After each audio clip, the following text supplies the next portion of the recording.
في نوفمبر عام 1922 كانت الصحراء ساكنة حتى اخترق صوت سكونها هوارد كارتر وهو يصرخ ويقول: إني أرى أشياء رائعة. حين اكتشف مدخل مقبرة الملك توت عنخ آمون في وادي الملوك تغير التاريخ إلى الأبد.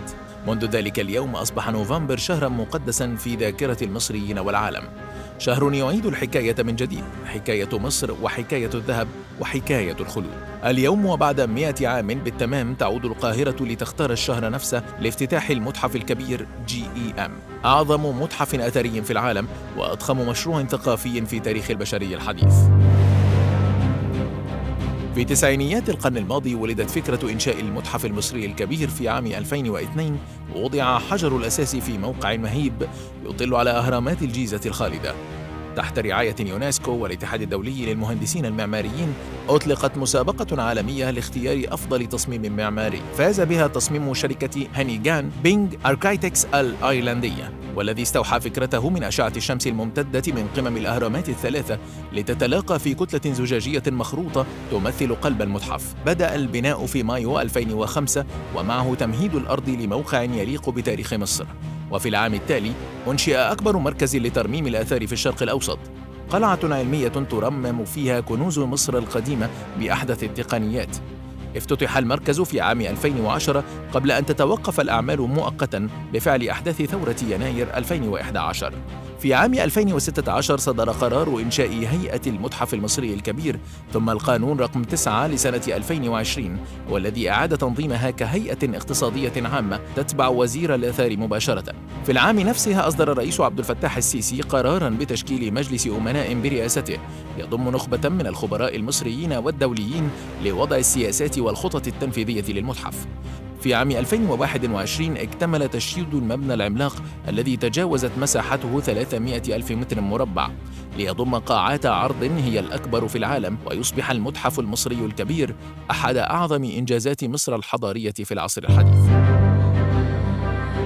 يمتد المتحف على مساحة 490 ألف متر مربع، مخصص بالكامل لحضارة واحدة، الحضارة المصرية القديمة. يضم أكثر من 100 ألف قطعة أثرية، من بينها المجموعة الكاملة للملك توت عنخ آمون، تعرض لأول مرة كاملة منذ اكتشاف المقبرة عام 1922. في بهو المتحف يقف تمثال رمسيس الثاني شامخاً في المنتصف كأنه يستقبل الزوار نيابة عن ملوك مصر القدماء.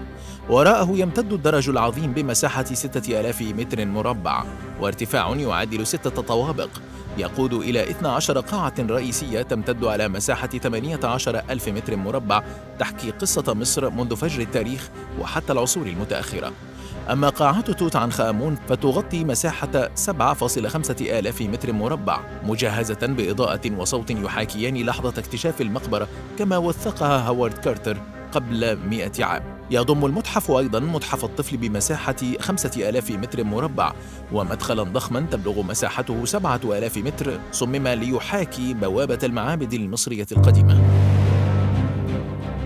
لم يكن المتحف المصري مشروعاً أثرياً فقط، بل مشروع وطني تجاوزت تكلفته مليار دولار بدعم مصري ودولي، وقد حصد المتحف جوائز عالمية كبرى مثل جائزة FIDIC لأفضل مشروع عالمي لعام 2024، جائزة فرساي لأجمل متاحف العالم، شهادة إيدج كأول متحف أخضر في الشرق الأوسط، شهادة آيزو في مجالات الطاقة والجودة والسلامة والبيئة. شبكة CNN وصفته بأنه أعظم مشروع ثقافي في القرن ال21، بينما اعتبرته اليونسكو رمزاً عالمياً للتكامل بين التاريخ والحداثة.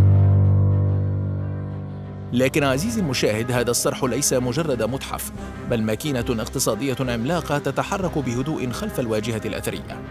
وفقاً لتقارير أرب نيوز ووزارة السياحة المصرية، يتوقع أن يسهم افتتاح المركز في رفع عدد الزوار إلى أكثر من 18 مليون سنوياً، أي مليارات الدولارات من العائدات، ليس فقط من التذاكر بل من منظومة متكاملة تشمل الفنادق والمطاعم والنقل والصناعات الثقافية. صحيفة فاينانشال تايمز وصفت المشروع بأنه الاستثمار الأذكى في الشرق الأوسط، مشيرة إلى أن القاهرة نجحت في تحويل التاريخ إلى رأس مال حي يعيد رسم خريطة الاقتصاد الوطني. ولهذا أعلنت الدولة خطة لتطوير منطقة الأهرامات وتحويلها إلى مركز سياحي متكامل. يضم متاحف فرعية ومراكز أبحاث ومناطق ترفيهية، ليصبح المتحف المصري الكبير البوابة الاقتصادية الجديدة لمستقبل السياحة في مصر. لماذا نوفمبر؟ قد يتساءل البعض لماذا اختارت مصر افتتاح المتحف في نوفمبر 2025. الجواب يحمل رمزية عميقة، فهو الشهر الذي اكتشفت فيه مقبرة توت عنخ آمون عام 1922، الحدث الذي غير وجه علم الآثار إلى الأبد.